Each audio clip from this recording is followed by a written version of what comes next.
तो दोस्तों आज हम फिर से आपके लिए लेकर आए हैं देश दुनिया की सभी ताजा बड़ी खबरें। फटाफट एक एक कर विस्तार से आज आपको बताएंगे, तो वीडियो को अंत तक जरूर देखें। दोस्तों पहली खबर में आपको बता दें कि इस्लाम को लेकर ओवैसी ने देश में किया बड़ा दावा, तो भड़के हिंदू साधु संत। ओवैसी बोले इस्लाम ने भारत को दिया है लोकतंत्र। वहीं आपको बताएंगे दोस्तों कि आंध्र प्रदेश में बीजेपी को चुनाव से पहले लगा बड़ा झटका।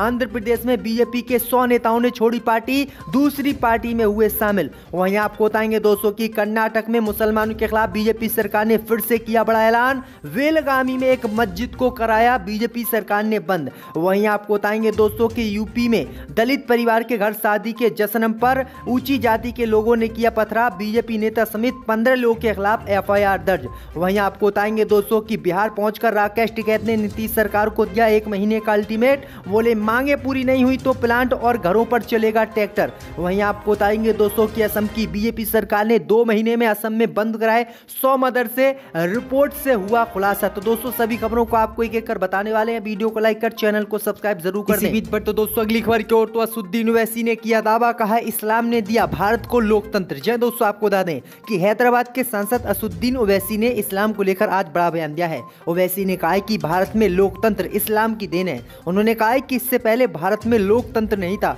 उनके इस वीडियो पर सोशल मीडिया में तीखी प्रतिक्रियाएं सामने आई हैं। अगर आप इस वीडियो को देखेंगे तो पाएंगे कि ओवैसी कुछ पढ़ रहे हैं और कह रहे हैं कि इस मुल्क में जो आखिरी 3 कारवाए आए थे वो इस्लाम के थे, जो यहाँ पर आए और बस गए। जिस तरह से गंगा और जमुना अलग अलग इलाकों से निकलती हैं, मगर प्रकृति के कानून की वजह से वो जब मिलती हैं तो उसे संगम कहते हैं। हम अपने खजानों को लेकर यहाँ आए, हमने अपने बंद दरवाजे खोल दिए और हमने सब कुछ दिया, और जो सबसे अजीम तोहफा इस्लाम ने इस मुल्क को दिया वो तोहफा था जमहूरियत। ओवैसी के बयान पर सोशल मीडिया में तीखी प्रतिक्रियाएं आ रही हैं। ओवैसी अक्सर इसी तरह के बयान देते रहते हैं। वहीं हिंदूवादी संगठनों ने ओवैसी के इस बयान पर आपत्ति जताई है और कहा है कि इस्लाम ने भारत को लोकतंत्र नहीं दिया। ओवैसी ने कहा है कि जितने भी मुगल शासक भारत में आए उन्होंने भारत को अमीर किया और बड़ी बड़ी इमारतें बनाई। तो ये बड़ी अपडेट आ रही दोस्तों। इसी बीच पर तो दोस्तों अगली खबर की ओर, तो आंध्र प्रदेश में बीजेपी को लगा बड़ा झटका। जय दोस्तों आपको बता दें कि भारतीय जनता पार्टी को आंध्र प्रदेश में आज बड़ा झटका लगा है। दरअसल आपको बता दें कि भारतीय जनता पार्टी आंध्र प्रदेश में अपने विस्तार की रणनीति तैयार कर रही है। पार्टी ने राज्य में अपने विस्तार के लिए महत्वाकांक्षी लक्ष्य निर्धारित किया है, लेकिन बीजेपी के ये योजना फेल होती नजर आ रही है। आंध्र प्रदेश में बीजेपी इस समय लीडरशिप की कमी से जूझ रही है। स्थानीय नेता लगातार बीजेपी को छोड़कर अन्य पार्टियों को समर्थन दे रहे हैं, जिससे भाजपा की लगातार मुश्किलें बढ़ रही हैं। तो ये बड़ी अपडेट आ रही दोस्तों।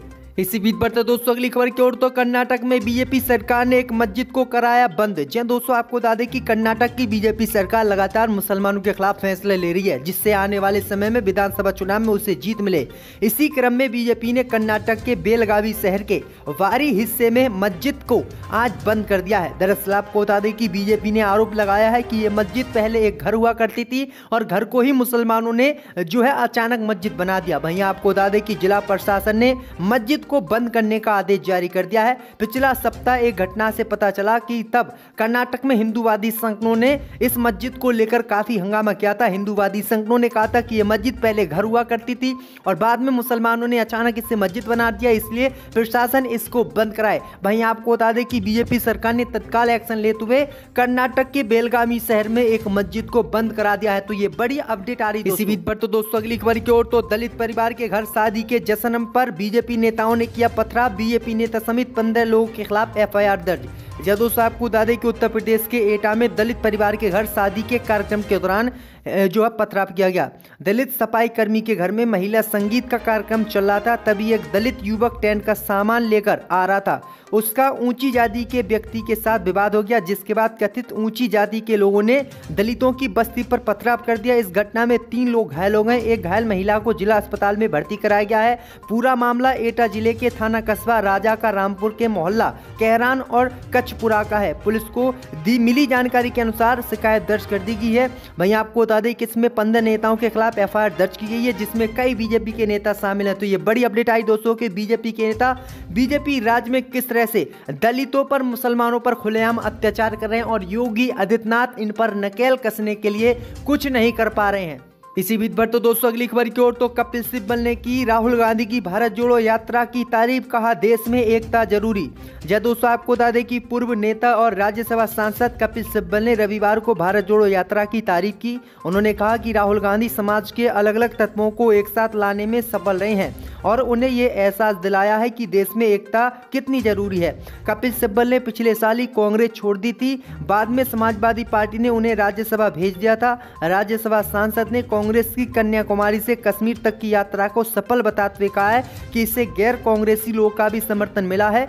सिब्बल ने यात्रा को वैचारिक रूप से अद्भुत कहा है। तो ये बड़ी अपडेट आ रही है दोस्तों की कांग्रेस छोड़ने के बाद अब जो कांग्रेस के पूर्व नेता हैं वो भी लगातार जो है इसका समर्थन कर रहे हैं। इसी बीच पर तो दोस्तों अगली खबर की ओर तो असम की बीजेपी सरकार ने एक साल में बंद कराए 100 मदरसे। जी दोस्तों, आपको बता दें ये बड़ी खबर सामने निकल कर आई दोस्तों की असम की बीजेपी सरकार लगातार मुसलमानों के खिलाफ असम में कार्रवाई कर रही है। कहीं तो मुसलमानों के घरों पर बुलडोजर चलाया जाता है तो कहीं मदरसों पर, कहीं मस्जिदें और मदरसे बंद किए जाते हैं। ऐसा ही मामला दोस्तों अब असम में सामने आया है। असम में एक सर्वे किया गया है, इस सर्वे में पता चला है दोस्तों कि असम की बीजेपी सरकार ने बीते एक साल में 100 मदरसों को अवैध बताकर इन्हें बंद करवा दिया, जिसमें से अधिकतर पर बुलडोजर चलवा दिया गया। वहीं आपको बता दें कि जो बचे हुए मदरसे हैं उनको भी बंद करने का ऐलान किया गया और इन सभी मदरसों को स्कूलों में तब्दील करने की बात कही गई है।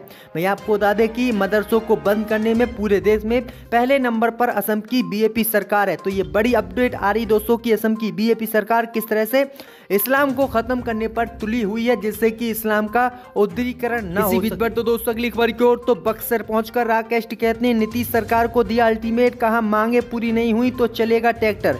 जय दोस्तों, आपको बता दें कि भारतीय किसान यूनियन के प्रवक्ता राकेश टिकैत ने कहा कि चौसा में निर्माणाधीन पावर प्लांट के लिए जमीन देने वाले किसानों को जमीन का उचित मुआवजा मिलना चाहिए। इसके लिए उन्होंने सरकार को 1 माह का समय दिया है। बनारपुर गांव के खेल मैदान में आयोजित सभा में उन्होंने कहा कि 1 माह के भीतर यदि बातचीत के माध्यम से सरकार किसानों की मांगों पर समझौता नहीं करती है तो वे 20 फरवरी के बाद बिहार आंदोलन तेज करेंगे। ट्रैक्टर रैली के माध्यम से पूरे बिहार के किसानों की समस्याओं को उठाएंगे। राकेश टिकैत ने किसानों से कहा कि 26 जनवरी को बनारपुर गांव से तिरंगा के साथ ट्रैक्टर रैली निकालकर आंदोलन को जारी रखें।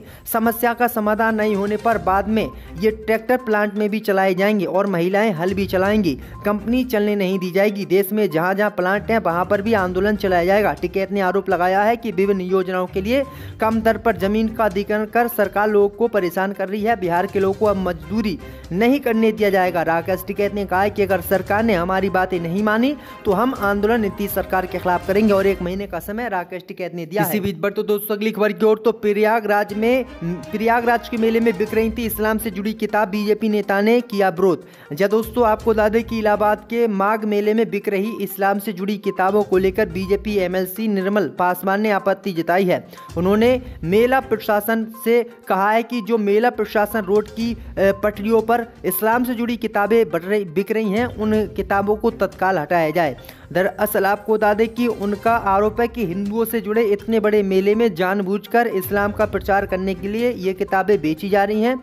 उन्होंने कहा है कि ऐसी किताबों को बेचने वालों पर भी कार्रवाई की जाए। बीजेपी नेता व एमएलसी निर्मला पासवान का कहना है कि उनसे कई लोगों ने शिकायत की है कि मेला क्षेत्र में साहित्य बेचने की आड़ में इस्लाम धर्म का प्रचार प्रसार किताबों से किया जा रहा है और इन्हीं किताबों को बेचा जा रहा है। इसके बाद बीजेपी विधायक निर्मला पासवान ने डीएम और माघ मेला अधिकारी से मामले की शिकायत कर कार्रवाई किए जाने की मांग की है। उनका कहना है कि सनातन धर्मियों के मेले में इस्लामिक साहित्य बेचे जाने से लोगों के बीच गलत संदेश जा रहा है, जिस वजह से कई साधु संतों और पार्टी के नेताओं ने उनसे शिकायत की है। तो ये बड़ी अपडेट आ रही दोस्तों कि अब किताब भी हिंदू मुस्लिम हो चुकी है। इसी बीच पर तो दोस्तों अगली खबर की ओर तो जोशीमठ बचाओ संघर्ष समिति ने भू धसाव के लिए एनटीपीसी को ठहराया जिम्मेदार, सरकार पर लगाए गंभीर आरोप। जय दोस्तों, आपको बता दें कि जोशीमठ शहर में भू धसाव दायरा लगातार बढ़ता जा रहा है। भू धसाव का दायरा बढ़ने से यहाँ के लोगों में दहशत है। जोशीमठ बचाओ संघर्ष समिति के बैनर तले प्रभावितों का जोशीमठ तहसील परिसर में लगातार आंदोलन जारी है। जोशीमठ बचाओ संघर्ष समिति के अध्यक्ष अतुल सती ने इस भूमि धसाव के लिए एनटीपीसी की तपोवन विष्णुगाड़ परियोजना को जिम्मेदार ठहराया है। आंदोलनकारियों की मांग है कि जोशीमठ में एनटीपीसी के द्वारा निर्माणाधीन विष्णुगाड़ परियोजना का कार्य तत्काल बंद करवाया जाए। उनका कहना है कि तपोवन विष्णुगाड़ परियोजना की निर्माणदायी संस्था एनटीपीसी को जिम्मेदार मानते हुए उन पर जुर्माना लगाया जाए। जोशीमठ बचाओ संघर्ष समिति के अध्यक्ष ने बताया है कि बीते 20 वर्षों से एनटीपीसी की विष्णुगाड़ परियोजना का विरोध किया जा रहा है। लोगों को भय था कि एक दिन यही परियोजना जोशीमठ के विनाश का कारण बनेगी। इसरो द्वारा जारी रिपोर्ट के बारे में कहा गया है कि ये रिपोर्ट जोशीमठ के लिए चिंताजनक है। सरकार तथ्य को जानकर छिपा रही है। प्रभारी मंत्री धन सिंह रावत के आग्रह पर इसरो ने अपनी आधिकारिक साइट से रिपोर्ट को हटा लिया है, जो कि बिल्कुल गलत है। तो ये बड़ी अपडेट आ रही दोस्तों।